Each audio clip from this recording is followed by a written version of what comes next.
In a corner of the city, on the rooftop of a rundown building, a boy named Yuto gazed at the sky. Gray clouds hung low, obscuring every star in the night. At 17, he felt suffocated by the monotony of his life school. Part-time work, a cramped apartment.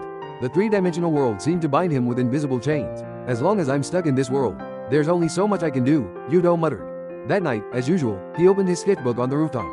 Drawing was his only escape. He scribbled stars, galaxies, and spaceships no one had ever seen.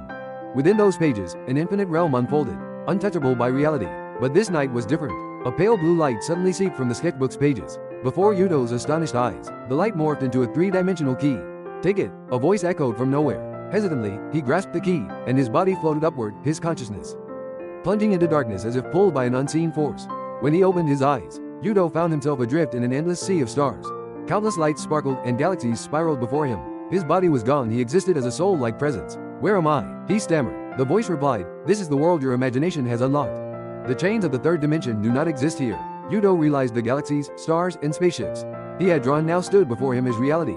With a wave of his hand, stars shifted, and new galaxies were born. By mere thought, he could bend time and space. Is this an infinite soul? He trembled with joy. The narrow room on Earth, the tedious routine all felt like a distant illusion. He journeyed through the cosmos, skimming the edge of a black hole, chasing a comet's tail, and beholding a rainbow-colored sea on an unknown planet. Yet, no matter how breathtaking the sights, a faint emptiness lingered in his heart. "Something is missing," the voice spoke again. "An infinite soul can rule the universe, but true dominion lies in loving and protecting what you create." Yuto froze. The universe born from his imagination was beautiful but lonely. He longed to share it. In that moment, his consciousness snapped back to the rooftop. In his sketchbook, a new drawing had appeared: a planet, surrounded by stars, inhabited by smiling people.